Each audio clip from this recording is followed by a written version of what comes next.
Hello everyone, मैं हूं doctor Arshdeep Singh. काफ़ी सारे पेरेंट्स की क्वारी थी कि क्या हमें अपने बच्चों को वैक्सीन लगानी चाहिए। सोशल मीडिया पे, इंस्टाग्राम पे काफ़ी सारी वीडियोस वायरल हो रही हैं जहां पे लोग क्लेम कर रहे हैं कि हमारे बच्चे को वैक्सीन लगाने की वजह से ऑटिज़म हो गया।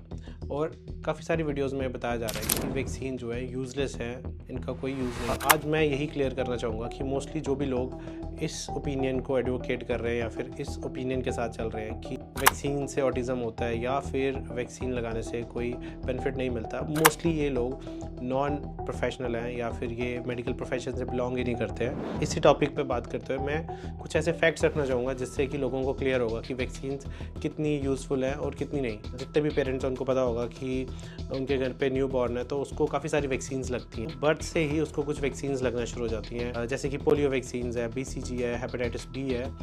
और इसके अलावा 6 वीक्स पे हेक्साक्सिम नाम से वैक्सीन आती है जो कि मल्टीपल डिजीज़ को कवर करती है, जैसे कि diphtheria, pertussis, tetanus, haemophilus influenza B, hepatitis B।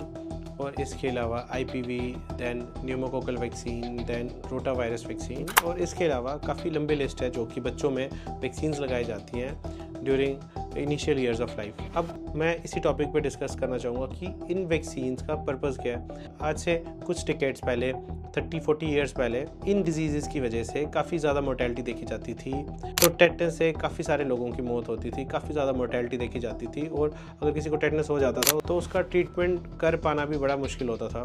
इसके अलावा पोलियो एक ऐसी डिजीज़ थी कि अगर किसी को इफेक्ट करे तो ऑलमोस्ट 10% लोगों में मोर्टेलिटी देखी जाती थी और बाकी बचे लोगों में एक पैरालिसिस देखा जाता था, जो कि आप अपने सोसाइटी में देख सकते हैं कि जो लोग पोलियो से इफेक्टेड थे उनमें आज तक पोलियो के सिम्टम्स देखे जा सकते हैं। ये सभी चीज़ें तभी पॉसिबल हो पाई जब वैक्सीन इन्वेंट हुई और इनको मास स्केल पे लगाया गया।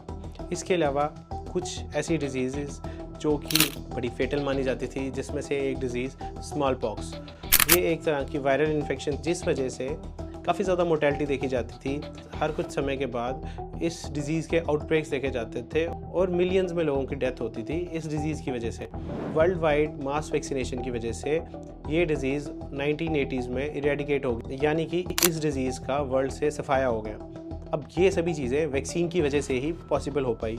इसके अलावा डिप्थीरिया, जिसकी वजह से काफ़ी सारे बच्चों की मोर्टेलिटी होती थी, हीमोफिलस इन्फ्लुएंजा, जिस वजह से बच्चों में मेनिंजाइटिस और निमोनिया तक देखा जाता था, न्यूमोकोकल इन्फेक्शन, जिस वजह से बच्चों में काफ़ी कॉमनली निमोनिया देखा जाता है। सेकंड में बात करना चाहूँगा एक इन्फेक्शन जिसको कि मीजल्स कहते हैं। मीजल्स एक वायरल इन्फेक्शन थी।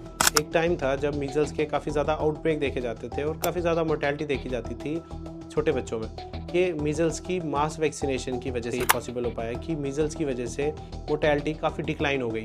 तो मैं सभी पेरेंट्स को यही बताना चाहूँगा कि वैक्सीन बच्चों के लिए काफ़ी इंपॉर्टेंट है। हम खुशकिस्मत हैं कि हम इस एरा में पैदा हुए कि हमारे पास आज वैक्सीन्स हैं उस डिज़ीज़ को लेकर जो डिजीज़ किसी टाइम पर बच्चों की मोर्टेलिटी का लीडिंग कॉज था। कभी भी किसी मिथ में ना जाएं, किसी वीडियो को देखकर या फिर किसी रील को देखकर इन्फ्लुएंस ना होएं कि हमें वैक्सीन नहीं लगानी है। आपको अपने बच्चों को सभी तरह की वैक्सीन्स लगानी है। रही बात ऑटिज़म की, अभी तक जितनी भी रिसर्च हुई है उसमें कहीं भी प्रूवन नहीं है कि ऑटिज़म बच्चों को वैक्सीन लगाने की वजह से होता है। तो ये सरासर मिथ है। ऑटिज़म एक जेनेटिक कंडीशन है जो कि जीन्स में होती है, उसका वैक्सीनेशन से कोई रिलेशन नहीं है। तो आप लोगों की बातों में ना जाएं और अपने बच्चे को टाइमली वैक्सीनेट करवाएं।